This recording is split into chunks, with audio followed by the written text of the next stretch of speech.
Hello, team, and welcome to the Scrum Call. Last time we covered backlog refinement. This time we will be covering what is a sprint. So far, there are no blockers.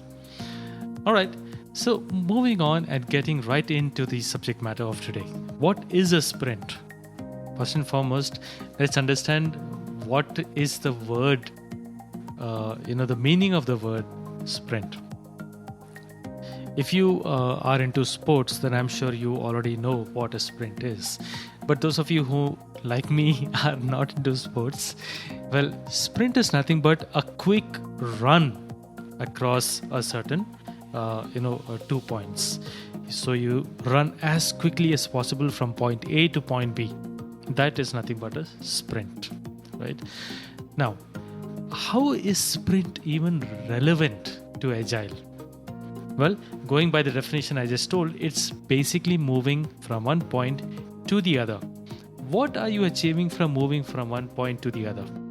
Well, at a very basic sense, you're moving from one particular point in time and place to another point in time and place.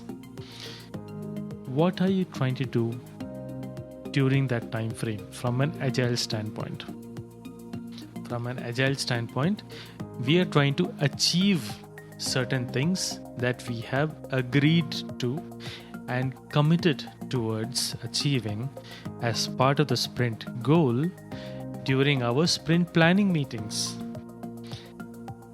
Before even the sprint planning, we would have actually spoken about all these user stories in our sprint refinement meetings, right? Now, the whole idea of the sprint is nothing but it being a time boxed. Time boxed means there is a specific time frame within which you need to achieve certain deliverables that help the business gain the most value out of their requirements. A product owner would have done a sprint refinement where he would or she would explain the requirements in the form of user stories. You as a team should have gained clarity over those requirements and asked all kinds of questions to the product owner to make sure that you know what you're getting into, what this user story is all about, what the requirement is all about. And accordingly, you should have created your own spike tickets to do some sort of an R&D or some sort of an exploratory work, which you can factor into the next sprint. Or you would have created certain, tasks or subtasks, or maybe enabler tickets to, technically achieve certain tasks to, finally realize or achieve the user story requirement, right? So, in a sprint, after the sprint planning, we would have a sprint backlog. So let's say we are already sprinting and we are in sprint 3. During the sprint planning, we would have pulled in all the tickets out of the backlog into our new sprint. We would have taken care of any overflows. We would have created any more news stories as required based on further discussions and clarity.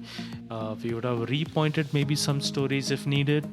But before we even start the sprint, in the sprint planning, you would have had all the stories in place. The Scrum Master will start the sprint and say, okay, our sprint has begun, let's start off. Now the question is, how long does a sprint last? Well, you can have anywhere from a week to 4 weeks long sprint. Purely depends on the team, the kind of work that they're dealing with, what they're comfortable with. I have worked with teams that have had 1 week long sprints. Most of the time I have worked with teams that have had 2 week long sprints, and I'm currently working with a team that has 3 week long sprints. So any of these durations is fine, so long as our work is cut out for us, we are clear with it, and the expectations are set not only within the team but also with our business. They also need to know what our sprint cadence is so that they can plan their future work requirements, change requests and whatnot accordingly. and they are in sync. The product owner has enough time to be able to do enough refinements to prepare for the upcoming sprint. The Scrum Master should have enough time to be able to manage the deliverables, track it, help with removing any blockers and whatnot. And the team should be able to deliver the prioritized value that the business wants for that particular sprint. Business value is nothing but the deliverables that we're giving to the business, right? So that has to be prioritized. So people need time for that. Scrum Master needs time, product owner needs time, business needs time, the team needs time, everyone needs time. So keeping all of that in mind, just decide how long your sprint needs to last. Because while the sprint is running, while the team is working on coding out the requirements, there have to be certain ceremonies that need to be part of it. The planning needs to be done, and all that eats into the productive time. So don't be too aggressive. It's okay to experiment as you're starting out and see what works best, and course correct along the way. Now, when the sprint begins, it is important to ensure as a Scrum Master that you have a proper tab on the team's progress. Your most foundational ceremony for that is your daily Scrum Call. No matter what, you cannot miss the daily Scrum Call. That helps you course correct in real time as things progress. So that is an integral part of a sprint. Do not miss that. During that, of course, you will work with your PO and your business to sort of help your refinements to be planned out, to plan your next sprint planning, retro, refinement, and everything. But that usually refinement and retro and review and all comes towards the end of things. But your product backlog refinement can happen mid-sprint. Now, typically when I was running a 2-week sprint, what I used to do was that particular week when the sprint actually starts, and I usually used to have it on Wednesday and Thursday, like midweek, I would avoid having refinements during that week, because sprint planning, refinement, retro, review itself are pretty time consuming ceremonies. So I would have it in the following week. You can plan how you want to place things. Again, make sure the team is in sync with it. Your business and your PO are in sync with it. There's a lot of moving parts during the sprint, but you have to be quick, you have to be communicative of these things, and you have to be planful of things. So make sure to have all that thing already laid out and consented with the relevant parties so that you have a productive sprint. So that very basically talks about what sprint is all about.